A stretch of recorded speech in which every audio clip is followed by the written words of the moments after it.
আসসালামু আলাইকুম।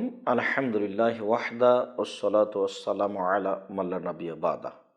সম্মানিত দর্শক মণ্ডলী, দিনী মুসলিম ভাই বোন, আপনারা অবগত আছেন আমরা অনলাইন আল ইতেসাম টিভিতে নিয়মিত প্রশ্নের উত্তর দিয়ে থাকি। তার আজকে কিছু গুরুত্বপূর্ণ জিজ্ঞাসার উত্তর আপনাদের সামনে পেশ করব ইনশাআল্লাহ।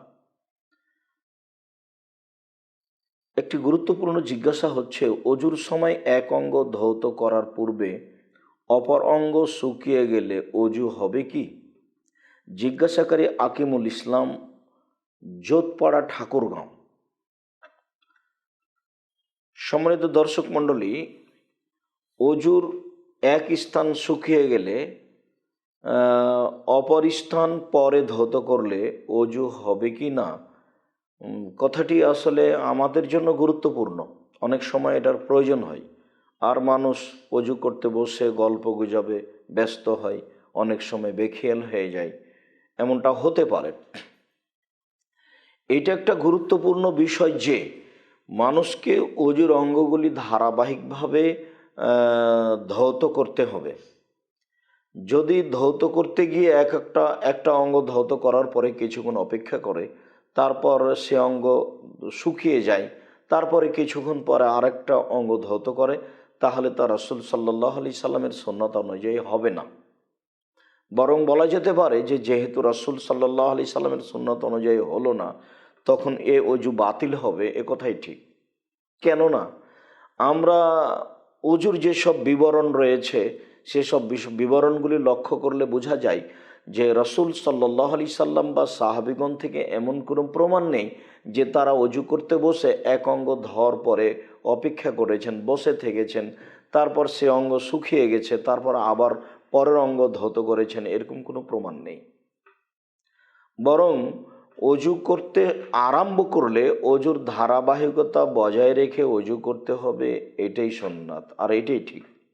আমরা এ মর্মে আপনাদের সামনে একটি ধারাবাহিকতা পেশ করি, তাহলে আমরা বুঝতে পারবো যে রাসূল সাল্লাল্লাহু আলাইহি সাল্লাম কীভাবে অজু করতেন।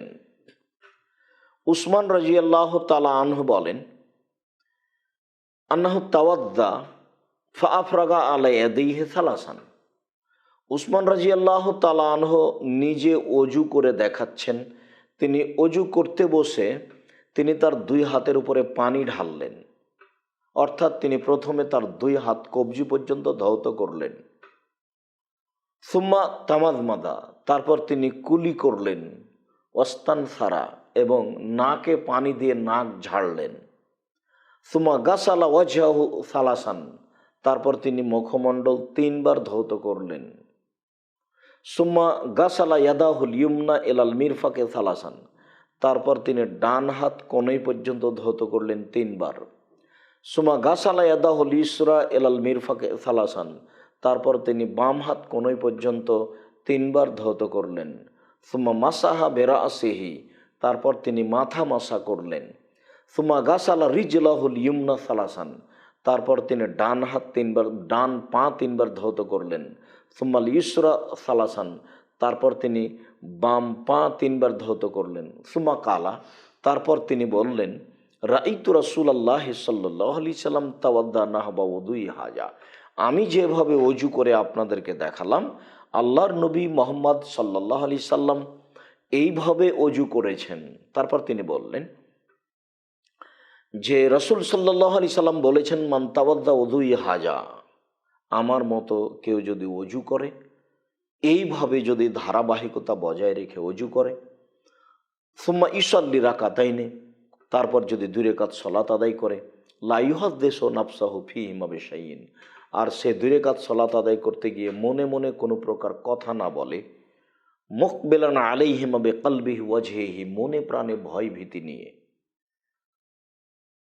অন্তর থেকে একেবারে একনিষ্ঠভাবে খালেস অন্তরে যদি 2 রাকাত সালাত আদায় করে, ইল্লা ওয়াজাবাত লাহুল জান্নাহ, তাহলে তার জন্য জান্নাত জরুরি। মুসলিম মিসকাত, হাদিস নাম্বার 288।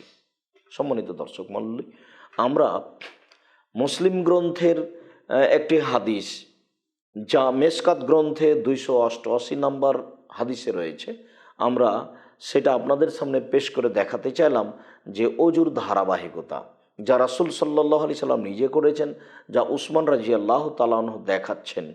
এতে আমরা খুব স্পষ্ট বুঝতে পারলাম যে অজুর ধারাবাহিকতা বজায় রেখে অজু করতে হবে, যা রাসূল সাল্লাল্লাহু আলাইহি সাল্লাম করেছেন, যা সাহাবীগণ করেছেন। অতএব এর ধারাবাহিকতা বজায় না রেখে কেউ যদি অজু করে তাহলে তার সুন্নাতের বিপরীত হবে। আর একটা অঙ্গ শুকিয়ে যাওয়ার কিছুক্ষণ পরে যদি আবার আর একটা অঙ্গ ধৌত করে তাহলে সে অজু বাতিল বলে গণ্য হবে, সে অজু হবে না। সম্মানিত দর্শক মণ্ডলী, দিনী মুসলিম ভাই বোন, আমরা রাসূল সাল্লাল্লাহু আলাইহি সাল্লামের নীতিতে অজুর ধারাবাহিকতা বজায় রেখে অজু করার জন্য অনুরোধ জানাচ্ছি। আল্লাহু আ'লাম বিস-সাওয়াব ওয়া সাল্লাল্লাহু আলা নবী ওয়া সাল্লাম। আসসালামু আলাইকুম।